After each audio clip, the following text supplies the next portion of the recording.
Cam is the Senior Director of Cloud Engineering at Oracle in Southern California with over 25 years of experience in designing and implementing complex network and cloud architectures.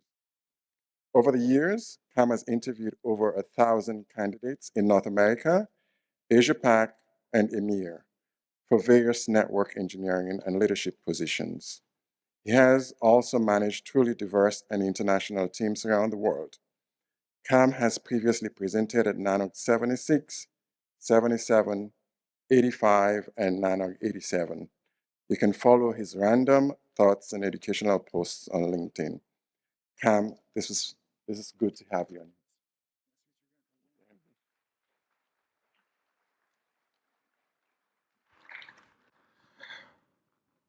Hi, good morning everyone, and welcome to NANOG 91, beautiful Kansas City. So, my name is Cam. I have a slide to introduce myself, but this session is about 4 simple leadership lessons that, looking back, I really wish I had someone to sit down with me and teach me all of those. Years ago, maybe decades ago, but anyways, let's get into it. I'm sure it's going to be a fun session. I'm not sure if I can match the previous speakers in energy. Corey was great, but I promise this is going to be interesting talk. My name is Cam. As Liz just mentioned, I've been in this field for about 25 years, except 1 year that I had to kind of slow down. I've been focused on different fields of systems and network engineering, both as an individual contributor, at some point managing teams and leading other leaders. Really fun experience. And I started, as many of you probably remember, that weird title that doesn't exist anymore, network admin. So that was something back in the 90s. We all started sort of as a network admin. We would do everything. Network systems, Windows, Linux, kernel, all sorts of Unix, sometimes mainframes, printers, and also something called BBS. In the previous versions of this presentation, I would explain what BBS was. It is not a large language model. It doesn't have anything to do with AI. So I kind of leave that one out now.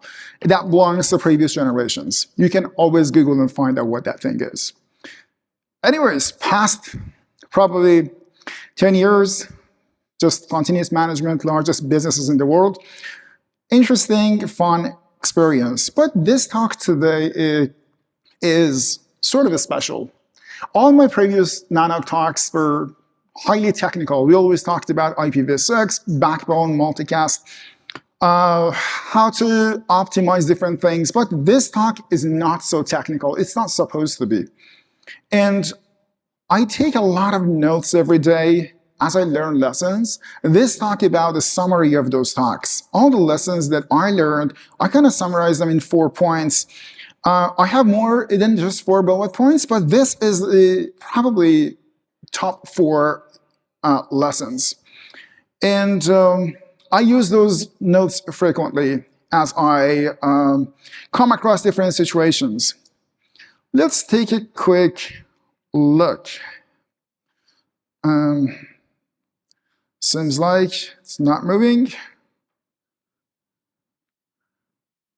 Nope, not going to the next slide. Les, you want to take a look? You can go back and forth. Oh, better now? Okay, I had to go back and forth again. No problem. It works. Thank you. Yes. So, something about these 4 lessons. I would like to pause here and make quick points. So these 4 points, these 4 bullet points and lessons that we're going to talk about, these are not laws. I'm not setting any rules here. It's just yet another perspective that you might find interesting. Another point about those is to put a little science behind those. I rely on the results of different surveys and formal and informal feedback that I received over the years. So those lessons helped me, and I hope you also find them useful. The primary audience of this session, that's an interesting one. Over the years, I presented this session to both technical and non-technical audience, but the primary consumer of this, 2 groups of people, existing leaders and managers, to just hear another perspective. You might find it beneficial. Also, people in IC roles, individual contributor roles, who might want to become managers and leaders in the future. You also might find this helpful. Let's take a quick look. Lesson 1. The way I structured this session, we have 4 different lessons and examples of each. I will summarize those, and toward the end of the session, we will consolidate them all in one slide. So lesson number 1, quick show of hands. How many people remember this picture? How many people know what that picture is? Good, good. I mean, yeah, it's great. It's a tough question. So let's go to the next slide. This gentleman here, Mr. Robert Kelly. Robert is a political analyst. Back in 2017, he was presenting this session. He was talking on live TV, BBC World. All of a sudden, in the middle of the presentation, as you see, the kid stormed in the room and interrupted the session. Everything on live TV. And it was not just that. Right after the kid walked in, mom chased her apparently, and tried to catch the kid, and all that was caught on camera. Live TV. So the way Robert handled that was interesting. Instead of pretending that nothing happened, or instead of just disappearing, Robert followed up by sessions like this. So he talked to different media, introduced his family, absolutely amazing moments. And this is 8 years later. Rob is still tweeting to his fans and talking about this graduation that they have going on. And that's how he handled that crisis. That was kind of interesting moments for me to think about authenticity and the power of that. Let's take a quick look at what he said. This is true. He thought he actually blown it in front of the whole world, and that's true. It was a big, big mess. But what he was not expecting was that overwhelming positive feedback from social media. I went through a lot of comments, not just on YouTube, all sort of social media, absolutely great feedback. This was amazing. And what I learned here, and I think that's an interesting point for everyone, people do appreciate original and authentic characters, especially as their leaders. Another point is people do understand, people will notice fake gestures. So if I sit down with someone and say, hey, I care about you like no one else, well, probably people are going to find out that's not the most authentic gesture. How I incorporated that into my day-to-day operations? First, I started by removing my virtual background. I am on virtual sessions, video calls, almost 8-9 hours a day. I started by getting rid of my virtual background. I have my bookshelf, there's a wall and a window, and that's it. Let's just keep it as simple as possible. Also, I'm not afraid these days of admitting the fact that I had a horrible night last night, didn't get a good night's sleep.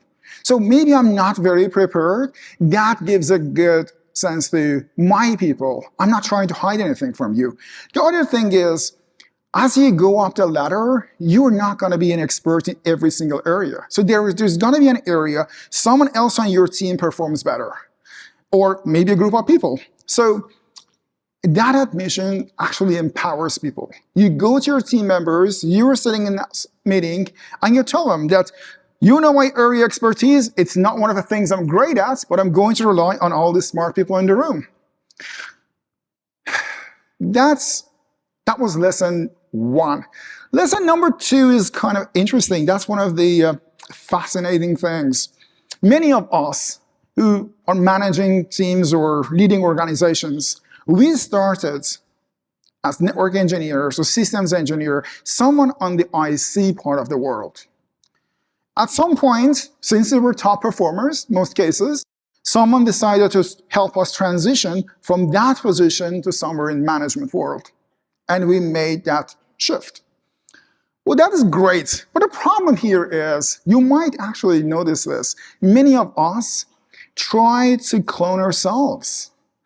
I've gone through X, Y, and Z. It took me X number of years to get from here to here. Now I'm expecting everyone under me or anyone that I'm interviewing to have gone through the exact same journey for me to consider their credentials were valuable or close to mine. Here is a great example. My journey to become a CCIE. I started in 2006. You know, the Cisco certification. Don't want to get into details of that. But I started in 2006. First attempt 2008. Fail. Passing Tokyo, Japan. Fail. One more fail. And passing San Jose, California 8 years later. Right? I've gone through this. You want to know what it took? Here we are. 8 years, no weekends, no weddings, no birthday parties. I had 2 short vacations. I went to New Zealand and Indonesia for 8 days. We're talking about 8 years. That's what I put in. 13 hours, 45 hours a day. We have people from IETF here. They know we do not develop RFCs to memorize, but I did memorize a whole bunch of RFCs just by the bullet points. And even I got that far that I memorized command reference of different operating systems. Absolutely crazy journey. And today I have teams and people of my own. Look at this, 17 years later, my engineers never do that. Let's keep this as simple as possible. They have a million different hobbies. No one's gonna bother. No one's gonna go through the exact same pain to achieve what I did. Well, result of that is amazing. This is quite remarkable. They are top performers. They work for some of the biggest companies in the world. Extremely positive feedback from the customers, very positive feedback from the business, and they're just as effective as someone who put in 8 years time and effort into just one goal. Moving on. So I questioned myself, hey, what is going on? Actually, the answer is on a chessboard. You don't have to be a chess player to notice this, but chessboard, when you look at this, it has all sorts of pieces. That's the traditional example, right? You have the pawns, you have the rooks, you have the bishops and the knights and the king and the queen, all sort of different pieces. These are different tools in your toolbox. This is what I learned. You have different people with different capabilities. My weakness might be your strength, and I'm going to need all that in a toolbox. And you, of course, don't have to have a team of top performers. You don't need a basketball team, all Kobe's, to be successful. In fact, that team might not be a very efficient team. If I want to summarize the lessons, I don't have to have a team of top performers.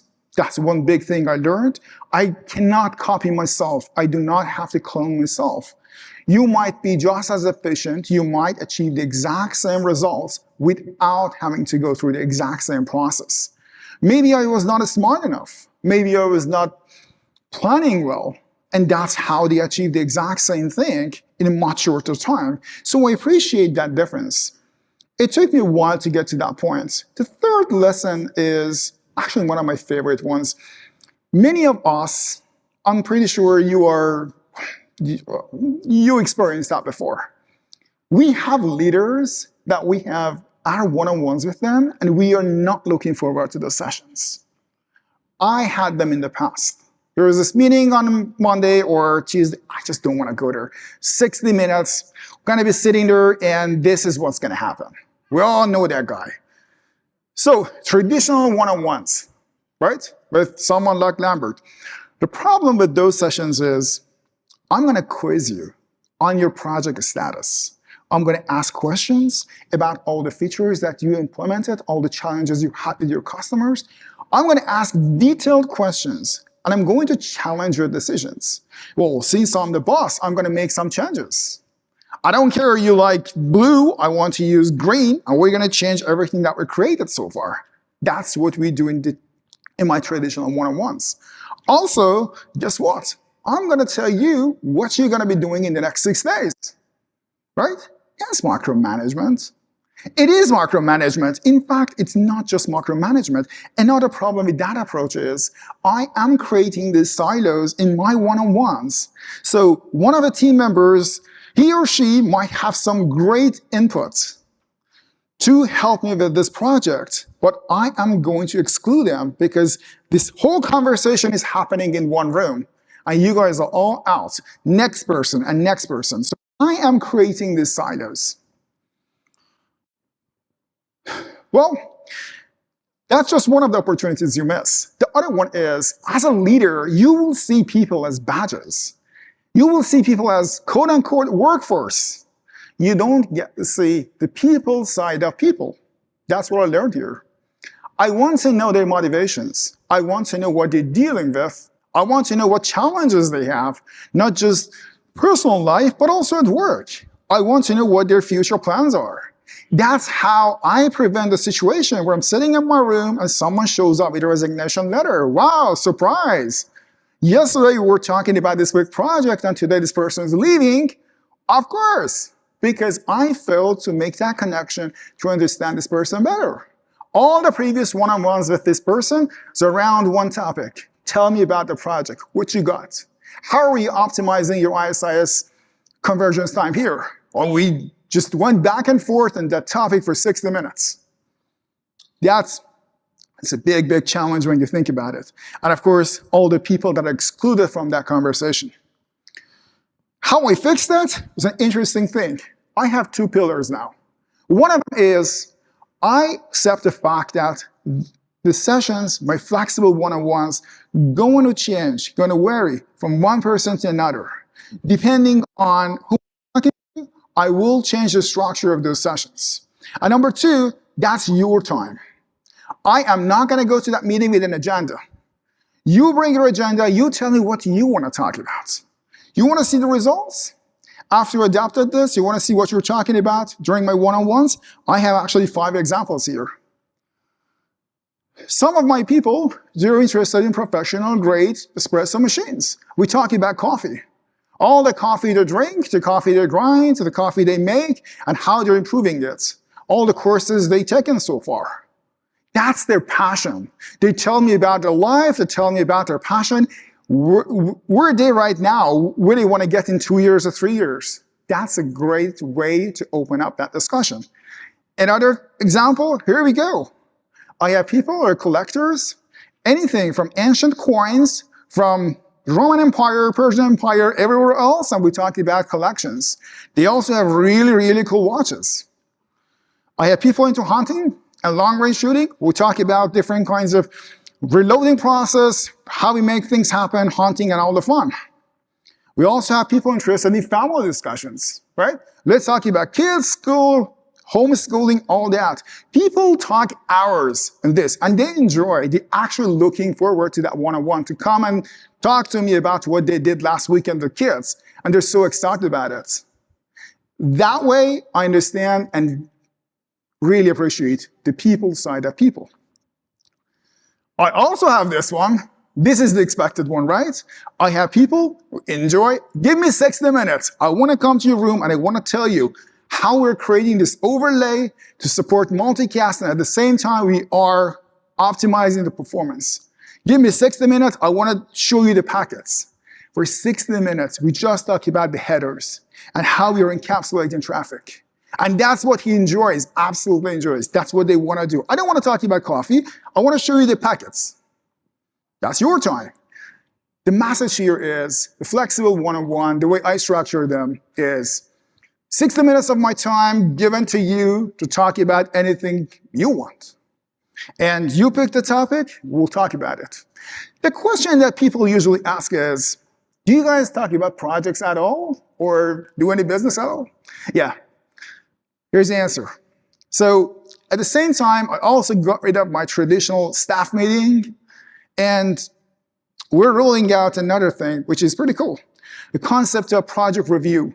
It's a pretty fast-paced 60 to 90 minutes project review every week. Every engineer or leader, they have their key projects. Usually we get to review 30, 40 projects at one of those sessions and talk about business value, current challenges, and your plans. That's it. Other team members will chime in and provide feedback. They absolutely always have great input. I've done this before, And this is how it works. We tried this with this customer last year. It did not work. You might want to try something else. We broke down those silos. We got out of those silos, and now we have these discussions. It's really cool. You have a project that you are passionate about. You bring it to that meeting. Other team members will hear about it. It's a great stage to show off, right? At the same time, you will hear everyone's feedback on your projects. So fix that one-on-one problem. Also fix that boring staff meeting problem. And yeah, we talked about this one. You can provide feedback. That's an absolutely amazing part of it. So this is a challenging one, that unreasonable ask. So when we lead teams, we very soon, actually probably within the first week, we realize business always have some demands that you have to go out of your way to get things done. There is no way to define everything is going to happen 8 to 5. No one's going to call you. No one's going to email you. No one's going to have a question outside business hours.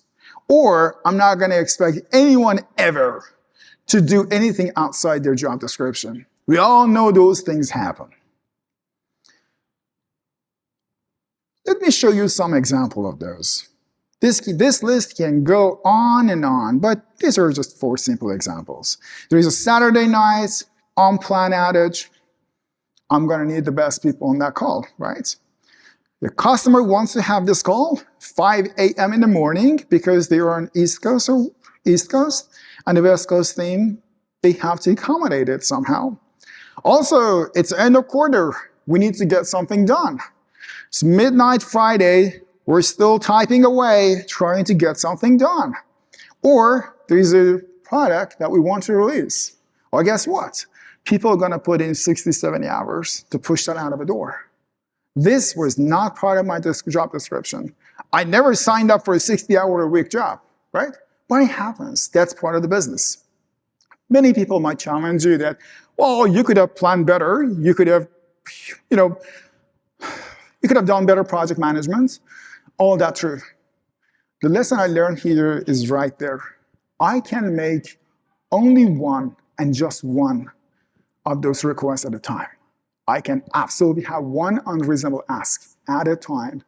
As soon as you change that 1 to 2, things start to tip over. That was a pretty, I guess, fascinating moment just to find out where that threshold is.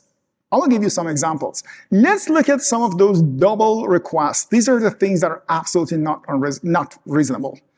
Saturday night, I want you to stay on and work, but guess what? 6 a.m. following day, we're going to have a briefing call, and you're going to tell me what happens. Or the customer wants to have this call at 5 a.m., but do me a favor, just bring some food. We might stay late. Or we have this quarterly thing, we need to wrap things up, but guess what? When you stay till midnight, again, there's going to be a 6 a.m. call. Or we're going to push this product out of the door by putting in 60 hours, but guess what? We are having some financial problems and we're going to get rid of all the 401k contributions for now. This is a real world scenario. This is something that actually happens. Well, not to me, somewhere else, but that's a real case. People absolutely embrace the 60 hours. That's fine. I mean, 2 weeks, we're going to work 60 hours. Someone's going to pay for us, right? But you can't cut off my 401k. But that actually happens. And how to make them better. Let's use this lesson to improve that situation. For the unplanned outage, this is the lesson I learned. Yeah, we're going to stay Saturday night, but we're going to order food and expense your transport later. You don't have to be on any call on Sunday morning. We covered that. Customer hours, we're going to start 5 a.m., but in the afternoon, feel free to leave early. We have this quarterly thing going on. You can take Monday off. Or we have this product release. People put in extra hours. We're going to compensate you somehow. Could be a bonus or something else. But I'm not going to cut anything else. I'm not going to cut anyone's 401k. I'm not going to put any extra pressure on anyone. Why? Because I learned I can have one of these requests at a time. And people actually honor those. People will work with you. But as soon as one becomes two, you start seeing problems. Let's just summarize everything that we talked about. We talked about the power of authenticity and long way it goes. People are smart. They understand, appreciate when you are authentic, original, versus when someone's trying to fool them. People get it. Number two, we as leaders cannot clone ourselves. You've gone through how to achieve X. Your people don't have to go through the exact same thing to achieve the same results. Number three, the interesting one. This is how we updated one-on-one and team meetings from traditional to flexible one-on-ones. We talk about what people are passionate about, what they want to talk about, to get to know them better, understand the motivations and everything else around this person. And the team meetings turn into project reviews, fast-paced, fun meeting with a lot of input from other people. And number four, we talked about unreasonable ask that must not be more than one. So at this point, people usually ask questions. I kind of summarize those in the form of these 3 bullet points. These questions always come up. That how do you handle a situation where we have senior versus junior people in the room on my team? Or what about cultural differences? What if I join this call with people and I want to talk about random topics? You bring your topics.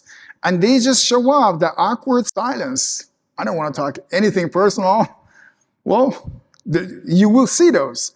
And low and high performer situation, do I want to treat the low performer and high performer the same? And how do we adjust those? Think about those. There is one point here that I want to make before we close this session. And that's feel free to trust your gut and make changes.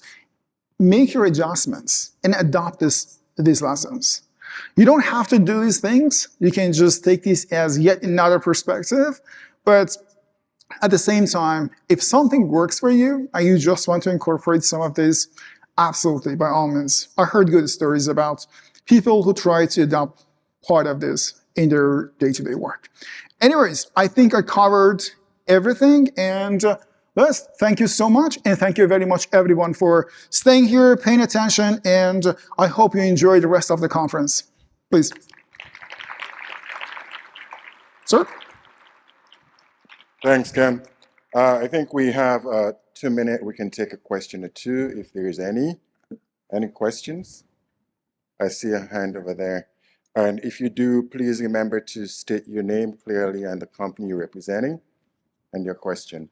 If you're virtual, you can also use the Q&A tab and do state your name and company before your question. Hi, I'm Elijah Zeta. I'm a network engineer at Airbridge Broadband. I was wondering if you had any recommended books, podcasts, any things to learn more for good leaders. Yes. There are some really good books. There are 2 ways to do this. I write, and I have blog posts, and I write about mentorship and all these things. I post them on LinkedIn, and do me a favor, if you contact me, I'd be more than happy to send you a list of books. And those books, they provide great insights, but everything goes back to my earlier points. Everyone sees the world from their own perspective. People have lived life once. You will see them very helpful, their own way. Also, publications like Harvard Business Review, they have absolutely great content. So combination of all that. But if you contact me, I would be more than happy to send you a list of books. Awesome, thank you. Absolutely, why not? All right, anything online? All right, so I think that's it. Thanks so much, Cam. Absolutely. Thank you very much, everyone. That's awesome.